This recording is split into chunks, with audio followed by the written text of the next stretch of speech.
heaven, is that it? Why not? I'm here on the ground with my nose in it since the whole thing began. I've nurtured every sensation man has been inspired to have. I cared about what he wanted, and I never judged it. Why? Because I never rejected him, in spite of all his imperfections. I'm a fan of man! I'm a humanist. Maybe the last humanist.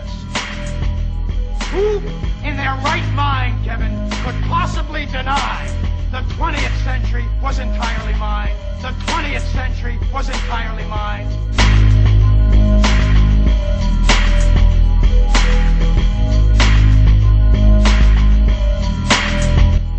All of it, Kevin! All of it. Mine. I'm peeking. It's my time now. It's my time now. It's my time now. They had three major policies that were going to be followed. First, Lucifer says, we have to make sure that people, humans, get to believe that Satan and his angels do not really exist. But there is one. Oh. The next thing, the three-parts policy that they had adopted there, the second one was to find a way of being able to get total control of people's minds. And that would be done by taking hypnotism out of the realm of the occult and introduce it as a new science for the benefit of mankind. Were, number one, that they did not want Satan did not want the human family to think that he or his angels existed. Right. The second point that you made had to do with taking control of people's minds. That's right. The third point was what? Was to destroy the Bible without burning it. Okay. See? And what was his strategy on that? On that, it was very interesting. Because after the Great General Council, it was decided that Satan would tutor Charles Darwin personally in setting up the principles of his theories of evolution. He was tutored by Lucifer himself, Father Lucifer.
founder of this organization was a woman named Helena Blavatsky.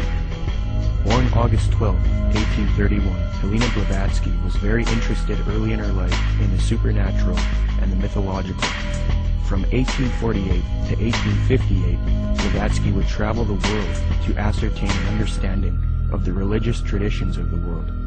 She claimed to have traveled to South America, Egypt, Canada, France, Greece, Mexico, Tibet, India, Germany, and England during this time. It is said that during this travel she learned many mysteries, secrets, and occult knowledge from every walk of life. With all of this new esoteric information in her mind, she moved to New York in 1873. Then in 1875, she formed an occult organization called the Theosophical Society. She founded this society with two men, Colonel Henry Steele Alcott and William Quan Judge. According to Alcott, Theosophy already had thousands of members and branches all over the world by 1885. After New York, Blavatsky and Alcott established the Theosophical headquarters in India, and the membership roster grew increasingly as time went on. Blavatsky's influence came from her writings. Her first book was entitled Isis Unveiled, published in 1877. She started a magazine in 1887 called Lucifer Magazine. Her principal work, The Secret Doctrine, was then published in 1888. She then wrote The Key to Theosophy and The Voice of Silence. It is said that part of Blavatsky's book, The Secret Doctrine, was channeled to her through an ascended master or highly evolved being called Cthulhu, who spoke to her. Belief in these ascended masters who communicate to humanity is very crucial when studying the New Age. We will look at that doctrine later. In Blavatsky's book, The Key to Theosophy, she lists three main goals of Theosophy: universal brotherhood of humanity without distinction of race, color, or creed, to promote the study of the world's religions, and to investigate the hidden mysteries of nature. As time went on, Theosophy got very popular. Many prominent figures would join the Theosophical Society from all over the world, and many popular doctrines of today's New Age movement would be molded and shaped by them. Theosophy is the first major New Age group, and they are largely responsible for many of the modern New Age beliefs, including the belief that Jesus represented the sun god,